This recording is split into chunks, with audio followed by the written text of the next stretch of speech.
So during 2025, I've said 2026 would be the year of FAFO when it comes to health insurance premiums.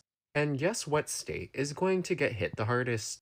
Congress has failed to extend the federal subsidies that help cover the cost, and the greatest impact could be in the state of Florida. Why? Because it has far more Obamacare enrollees than any other state in this country.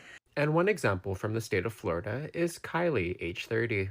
Our health insurance premium is effectively tripling from 2025 to 2026. Kylie Barrios says that premium is going from about $900 to $2,500 next year. For the 30-year-old living in Florida, that means foregoing insurance. The whole system feels as though it's failed and isn't advocating for me as a small business owner, as somebody who wants to become a mom and have a family. And you can probably correctly guess as to how Kylie voted in the last election.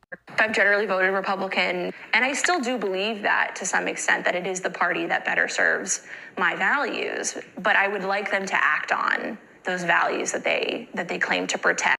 Yeah, and those values that you voted in for are to give tax cuts to the wealthy billionaire, which I'm going to correctly assume is not you. And just as a little bit of a refresher course, during Donnie's first term, he tried to gut the Affordable Care Act in general. And during the 2024 election season, this is what he said when asked if he actually had a plan for healthcare. Just a yes or no, you still do not have a plan. I have concepts of a plan. I'm not president right now. Well, 1 year in, and we still have... Millions of Americans just woke up in 2026 with a fucked up surprise. Their health insurance just increased drastically in price. Overnight, the enhanced ACA subsidies expired, and Congress did nothing to stop it. Nothing. But I don't think anyone is surprised. These tax credits kept premiums affordable for over 20 million people. Self-employed workers, farmers, small business owners, parents, people who don't get insurance from a job and don't qualify for Medicaid or Medicare. Some families are seeing costs double. Others are seeing them triple. One mom's premium went from $85 a month to nearly $750. Another went from $350 to $500 just to stay covered. Lawmakers knew this deadline was coming for years. Democrats warned about it. Even some Republicans admitted it was a problem.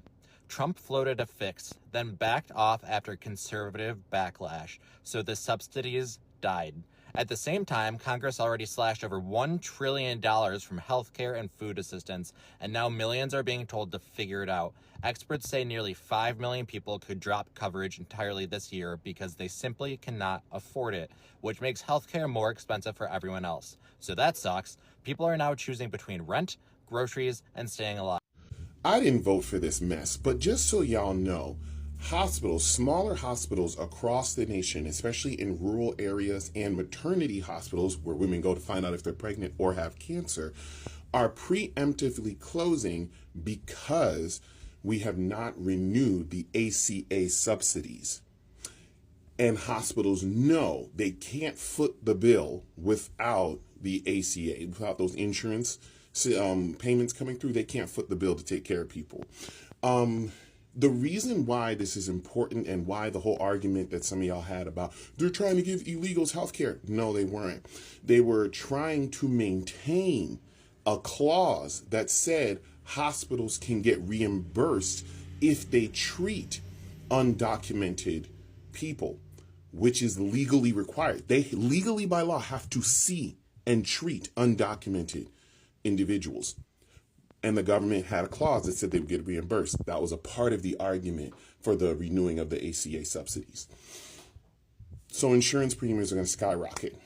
And when I say I didn't vote for this, I mean it. I've been going to a vet, taking my cats to a vet for 10 years now. And one of the veterinary techs just left. And he said he was leaving because insurance. He's been there for 10 years. But now that the subsidies are about to skyrocket, he's out the door. This guy has seen us have to put multiple pets down, came into the room, we're putting the pets down, comforting us. One time he was crying himself because he took so much care of our animals. And now I'm losing one of my trusted veterinary peoples because of the messing with the subsidies and whatnot. Y'all, this affects everybody. This isn't just you. So I'm glad all you rural Trump voters are getting your hospitals closed. I'm joking. I'm not glad. But this is, in essence, what you voted for. I'm not happy about this. This whole idea of owning the libs, you're owning yourself. You're making your own life worse. And now I am being affected by this. Oh, it's just a veterinary tech. That's important to me. I have cats. So I'm just saying it's very frustrating, and I'm hoping other people aren't dealing with this. And it's not about owning anybody. I'd rather see all. I just found out that due to the lapse of the ACA subsidies, my health insurance premium is going up 700% from $60 a month to $440 a month. That is half of my rent. That is 25% of my income. And I'm working in a field where I'm making a well above minimum wage. Hey girl, welcome to what the rest of us have been living with for years. Yeah, your insurance just went up 700%. That's brutal. Now let me gently welcome you to reality. Not only do I pay for my own health insurance, which is insanely expensive and covers almost nothing, I also help pay for yours. Let's see what else she says. So I called, of course, my local constitutional law expert, my father, who was the former general counsel for the FCC, who's argued in the Supreme Court about 30 times before he retired in 2008, and won a majority of his cases. He did his clerkship under Chief Justice Berger, et cetera, et cetera. And his advice is to show up. Call, email, annoy your representatives, especially if you're living under a Republican right now. Fun fact about Obamacare, also known as the Affordable Care Act. It passed without a single Republican vote. Not one. So blaming Republicans for the structure of the ACA is confusing. They didn't design it, they didn't vote for it, they didn't pass it. And that doesn't mean the system works, because it doesn't. And everyone always says, oh, you talk about problems, but you never talk about solutions. I'm about to spoon feed you some. These are solutions that Charlie Kirk recommended that I'm also on board with. Number 1, allow insurance competition across state lines. Number 2, provide direct assistance for people with pre-existing conditions, instead of forcing everyone into the same bloated system. Number 3, make insurance portable. You shouldn't lose coverage just because you change jobs. Number 4, require real price transparency. Patients should know what something costs before treatment, not after and they get a surprise bill. Number 5, use tax credits so lower income families can buy private. Congratulations, Trump voters. Today is January 1st, 2026, and all health insurance rates have skyrocketed because Trump and the Republicans have stopped the subsidies for the ACA. So congratulations, Trump voters. You have skyrocketed our health. Could America actually be moving towards universal health care? Finally?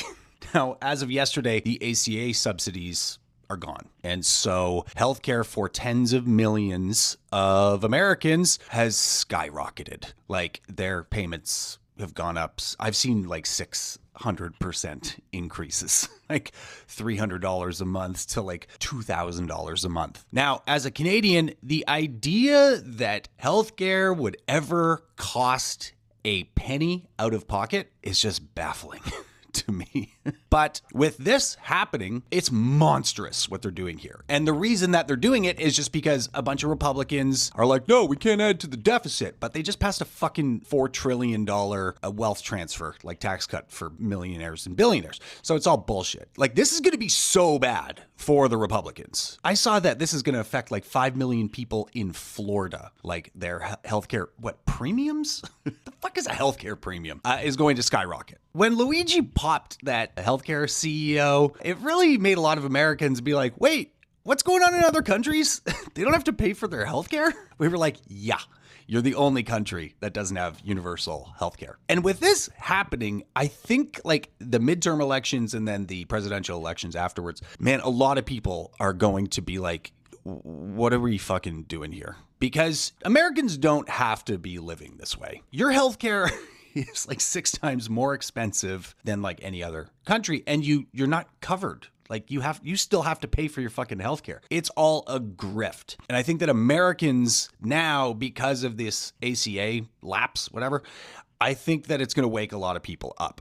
It is so bad that this has happened, and insurance companies are doing this to people and the Republicans are doing this to people. But I think it's hopefully going to be a shock to the system of so many people on the left and the right. I think especially on the right, because you guys don't have to live this way. You know, I have broken so many bones. I've broken both my shoulders, both my elbows, both my wrists, both my ankles. I've dislocated, 25 things or something. I have never paid $1 out of pocket for any of those things, because that's the way that healthcare should be. And I think that Americans are going to start waking up to the fact that, like, oh, this is possible and we don't have to live this way. Because the idea that you have to stress about healthcare costs, like, We don't do that here in Canada. All over the world, we don't have to do that because healthcare is a right. Governments should take care of the health of their people, not be hoping that they get sick and so that they can profit. This is how it went. Very happy and excited that Trump won. As far as financially, obviously nothing's really changed. We're still under the Biden administration, but I know that it is coming. And this is how it's going. So I admit, I regret my vote for Donald Trump. I regret it because I needed these changes sooner. I needed the prices to go down sooner so that I didn't drain out my bank account. Yeah, you regret your vote. And you know what? You're saying that you regret your vote. You're on video here crying your eyes out because you learned the hard way that Donald Trump does not mean lower prices for you. He again stated over and over and over again that he was going to do blanket tariffs. We told you he was going to raise prices. You guys said, no, we don't know what we're talking about. Remember when Trump says, I love the poorly educated? Well, today, January 2nd, 2026, 40 million Americans will lose their health insurance coverage. No more subsidies. So what's going to happen? The emergency room wait times is going to go up.